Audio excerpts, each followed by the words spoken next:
Hello guys, तर आज आपण चॉकलेट पॉकेट्स ट्राय करणार आहे. ही चॉकलेट पॉकेट रेसिपी म्हणजे काय, ब्रेडमध्ये चॉकलेट मेल्ट करून ठेवायचं, एवढी सोपी रेसिपी आहे. तर माझ्याकडे होती डार्क चॉकलेट. तुम्ही कोणताही चॉकलेट यूज करू शकता, जास्त खर्च येत नाही ह्या रेसिपीला. तुम्ही डेअरी मिल्क वगैरे पण यूज करू शकता. आता हे माझ्याकडे होते म्हणूनसाठी मी हे यूज करते. आणि 2 वेगवेगळ्या फ्लेवरचे होते. तुम्ही एकाच फ्लेवरचे ॲड करा त्याच्यामध्ये, कारण 2 वेगवेगळे फ्लेवर ॲड केले तर त्याचं काहीतरी वेगळंच टेस्ट येते.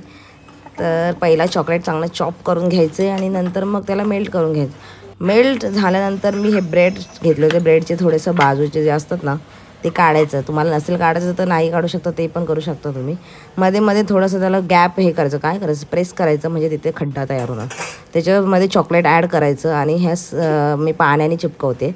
जास्त एफर्ट्स नाही घ्यायचे, मला जास्त एफर्ट्सचा प्रकार आवडतच नाही. तुम्ही ते पिठाची स्लरी पण बनवून टाकू शकता. नंतर आहे ना, मी बटर घेतला आणि पॅनला लावला आणि त्याच्यानंतर चांगले ते भाजून घ्यायचे. झाली, एकदम सोपी रेसिपी आहे.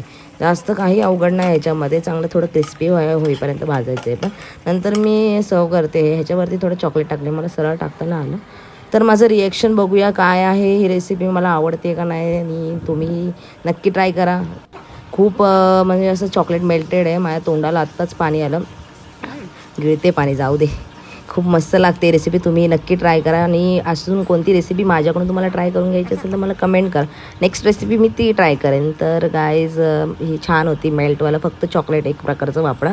सो गाईज, व्हिडिओ आवडला असेल तर लाईक करा. बाय गाईज, भेटूया नेक्स्ट व्हिडिओमध्ये.